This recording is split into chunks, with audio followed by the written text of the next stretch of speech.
Biya kamal gwasama biarun palping ke liang gwasama gwasama benwa ya kel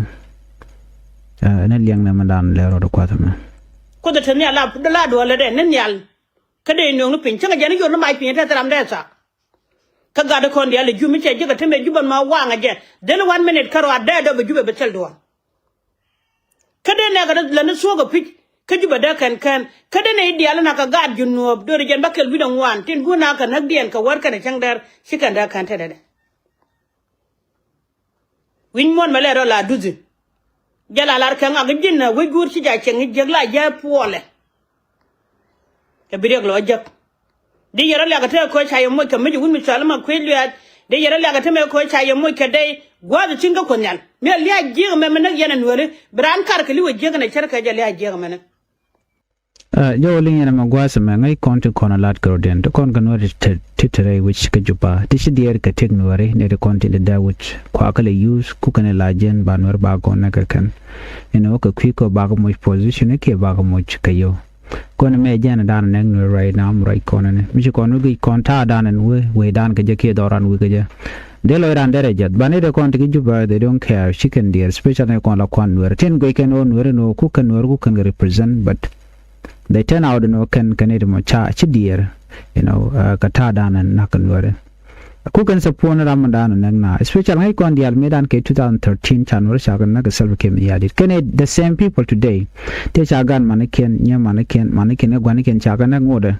ku karin jim michigan na ka gwata idan ku kan the support na madara gwa je ka channel yan kel kwadam kon mina ra ke yen ga do ko warka ne cangdar cer me cha yo ko chol yen general nuera gwa chi aku nyutin wa yero de wudjanga ko tele de ye chi ate la na tele de ye chaga dala ye mi kume kel pe la ja lar ke kume jino be dungan kondia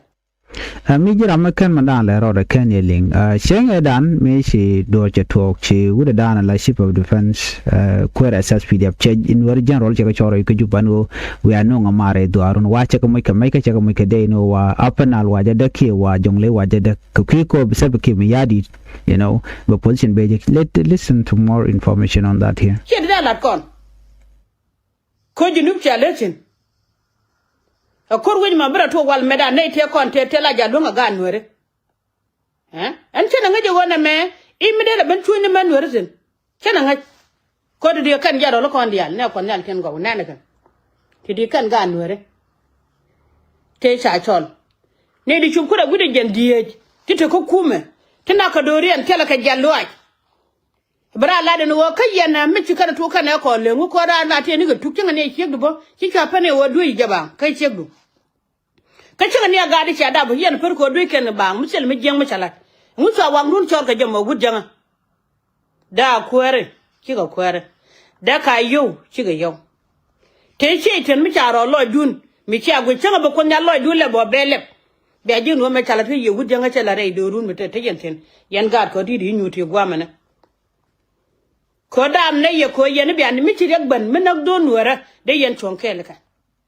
mala nyala ga der ya go chala ga der ya gan so man riam den go de liwo cho don mi sala nuar ko den nuar barare re ko mi ci jak mala na ga der ya go la ga tila da te da long tila da te ga ta ko nyal po de wer mi dit ke ye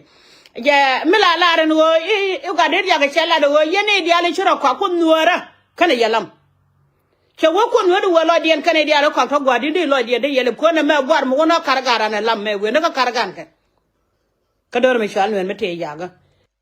yang mi shirka na ma kan jaron wer kono sha chol gwalo kre wich ka juba tanin wa be na ka unimis te fam no ken ka unimis then fam do ja ka unimis tirar no ko la jenjin bu ka unimis wi ka gul and this the same people take on cha jo ke 2013 but I am la just lo ajana kan jarol te teacher mi sha lingwa de ma kama mamal dial che kon jogo no ne maybe ne dial te cha lo dien cha ro the shaitan of course shaitan did along re wi ka South Sudan dien ne no te dial kon lat ka right now chicken kot kenyang shaitan ko tel win mede di shuje ko korun tung wan ka cha mal cha jeno mugen self kem yadit kan wer kon tikel ke ja ma nyod jagwano shaitan let ka how come there and there god ke there nang ka unimis ke there kan nang gwada dan interofiji teten ba kula tere wiki juba i chol rode general nuere ba kula jono wer kor ko lo kwak we kono dong ke yone ke we kono dong ba mu position. The reality is that ken chalo dien chanang shaitan again darling and gwazme shaitan did along by the way but kon wala kona ignore right chan more information chan kalin kariya tore ta ga dala kaka ba ku gun mi chala ga der yang ala rin mu gwa no ga longa tor gilo ko ran mi sherin mu gwa ri lo ni mala te de je cheriya da pele ko cheliu ko nga je ko ne dia ro ti bu guda na liya teram la dora Jalia antene continue jen gur kono jamone e jadara andwal ke je kode ye guji no do run nagaje run bilyanyo chelin kwan ka galu no te ke wun mi chijien me na wore chien na wujo jen gude me chola patot chaga bana ke le ken jidara jallo en mi di lon kon wore family mi cha na ke li wa kan lo je baka akana la ware ka kana la gol bo nang ne te kon te bana ban jo wi ni ke Michelle ngaraja pana jallo am di do kon di chwal Nuer ko chele chama da kon manang chele chama nan kon chele chama nan kon chele lam ne nyuru duelo bo kwai lo ay kon nyal bi che ko na me che ko taga taten mena ko kon kaja tram den ma longa len du no ko den gwarel go de rode ele anu ra ko kapcho le anu ra ka becho Jane chalar ko bay bundi de bitio baraw ko la reden wol jiden woni delta ko kwine ne ko ken be pene kare ko ngde chatet rino de nde go gad ma jio gad che chalo do ange ga chala re tet ke yelo ngare baraw ko konten no loikos cha kon jore rino ko dar ma dagro da karo ade ko nyala bara ma dabda dar ma dagro da karo ade ko nyala bara ma dabda ken kon we nyam gwasame ke jan Michelle gwasame ne ken nyam ngana jen wone ne right now ke jan tam me kon wer shush kon long ka she kon ri tukmana ken shana kenen gwade dan tele duom no right lat kon ngana ke je ke de jawranda la shuba tong no wadang wantin content no tek den but right now everything's chala simple chala easy ke ku social media ana duwar mu de shub karan der mal shub karan ka ta dan der do der linga je message le kon ma gwasame very important ko je kon ngaje gwan right now chana tel shabdo dien kon wore gero bar dan gang bu kon sel pen banjalat bu ko ran ngaje no to kon ga chien ga to kon ga dor te mi cha kulat gwan ku yen len gwasame wa yen do run la daga mi sha ta ga mat ke sha ta ga no karodun but yana ngai la gwe no na mo shi jan lo da but mi ra da dien der kul kan de shi wuce daga yala ko lar kan odi yen community ke yen doro mo ta ke matare tai ke len ngwane ke bin ngwan men galet ke bin decision ya bin kamek ko biya rikten kon be biya kul takko ke biya ka joy kel ban mira ma jel ga jala nyiri ngak nyiri ngungu na all that ngula tok tuna la to ngi dagare dwaran so doran kon wer men daga odi etel mata ajen ko ala no kaneton kontin lan wer kon kristal pike me yadi dung mi kaneton mo de la to ngi ken no doran kel de jeno chi re ko me chede to wala but من دي جنن على دوران تيان كنير تيان كتل سو كجمو دور مثل مات دور ميشير اور لين دور مجرم كجال دور ميشالا ميغو غوينيام دور مي مو تشاتو تشانو كلين تشران ولار دور بالار ونو مو كاج كجنو نكن نوري وا دور مو لا دكا تشاتيكو مچمكو so mugor kono bana wenyam kon wala to gor jeno bana til ken nyir bana ka wuch bu kon gule jal kelo ga mi chana til ken nyir chana ka wuch koram len mi chiro do lot kon jogo no mi ledi mo mi jek na ma ponda waje ne bu kon nya ba mi kon ya bo ne ka kor bi chon ko da mor chang da mo len mi chiro do wa tele gwa bi at nyen community na mo special nuri right now ka ta me chush kon chana me dan ko ri to ga nasir cha da right now chu ka kobo ke ka jongli state gwa lo nuri community chi konen cha wi ngwan kan cha ga dak mo right now wa ko kwa ji push ko chi lo nuri community le nyo mat ka ru den jen ko le te ka gwan to tam ba do kono ko ken chi ga bi tel mi le ro kwa kono do kel dum kon ga man ne ti ne chi kan kon de jo chi anding na message me together Meda ne chala dun ka guma tet ka dai kun tela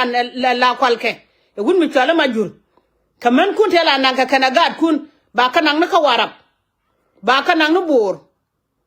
me chala dun bin gujin wada ben biya la tu yala gad majur tu yala gad wange ka loy kel yala gad che nyale gene te ko dan ku yan ter kana sa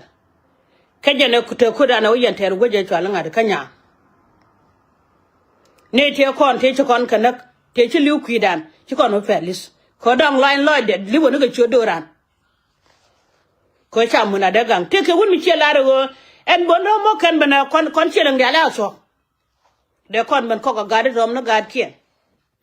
Pain gan kon to jubu rom rana ga de kan kon ben ko ga doran kwa lo the wood janga me chere kaya